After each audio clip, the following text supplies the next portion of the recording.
What do you make of it, Craig? Because he actually played pretty well, didn't he? Well, when he came on?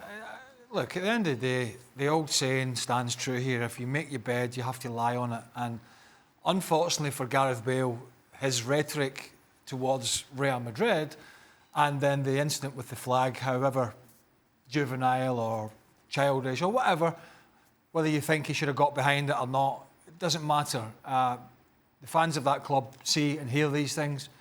And so he has to be ready for that. I mean, he has to be stupid if he didn't think there was going to be any other reaction than the reaction he got. And the only thing he can do, a bit similar to Neymar in Paris with the stick he was getting at the beginning of the season, when you're going to make statements and you're going to have actions like that, the only way and thing you can do is go in the field and play your best. And unfortunately for Gareth Bale, that's what he's going to have to do.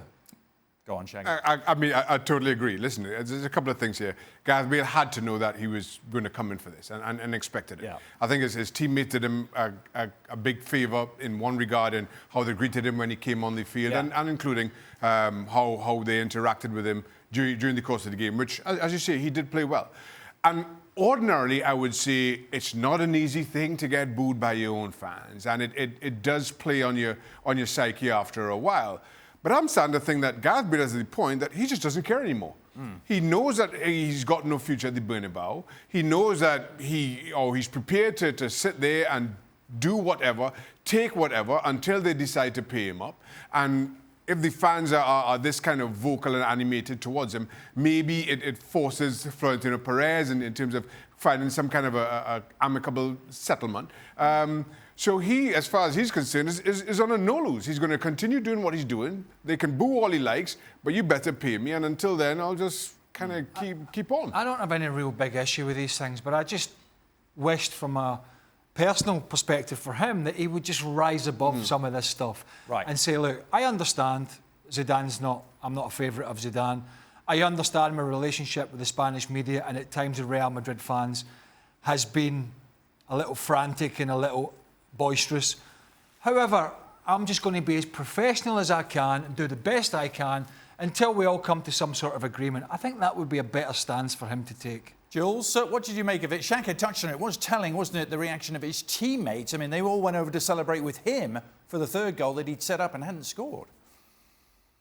Yeah, I agree with Shaka. Watching the game, that's I thought the rest of the team, the teammates, and even the bench, even Zidane, to be fair, I thought were really good with him. I think everybody on that pitch, Gareth included, and the rest of the squad knew what kind of reception he was going to get. There was no secret that the whole Bernabéu was going to boo him. I don't think he cares that much. I think he's going to try to focus on the pitch. I think that's the truth, that Wales and golf comes before Real Madrid. If they're going to boo him for that, then so be it. I think, he's gone beyond that now. Maybe he could have acted differently. That's another issue. But I think he will certainly be above the boos and the jeers that he would get from now until probably the end of the season. Thanks for watching ESPN on YouTube. For more sports highlights and analysis, be sure to download the ESPN app. And for live streaming and premium content, subscribe to ESPN+.